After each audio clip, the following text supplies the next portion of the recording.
G'day and welcome to the Suunto chair.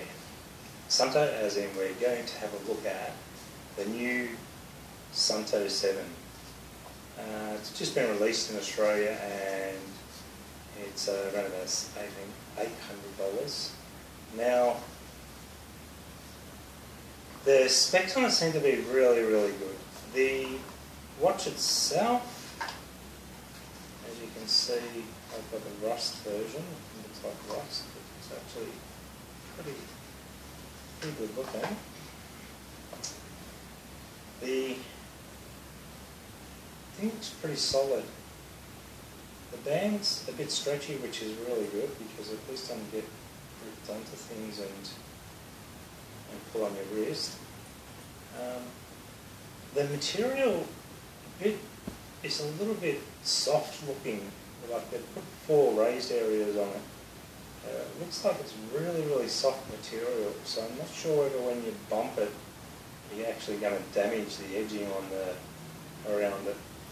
Now we'll have a little bit of a talk about it. The specs on it are pretty good. The GPS, supposedly standalone GPS, so you don't need your phone with you. Lasts up to 12 hours. In normal use you get 120 hours out of it. And in power saving mode you get 40 days, so you can use it as a normal watch for 40 days. 1,000 songs on it. You don't need your phone with you, so you can walk around with the watch and use a set of earbuds. Now I'll show you later how to actually set all that up. So realistically, the first look is quite positive. Now I'm going to go away and I'm going to test my theory and see what it actually performs like.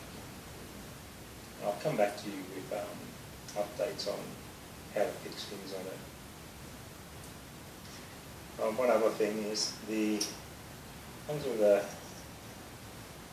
charging device, which is magnetic, so actually just slips straight on like so. It's quite strong. It's strong enough to hold the actual watch up, so which is not bad. So at the moment I have no negatives about it. So let's see in a few days.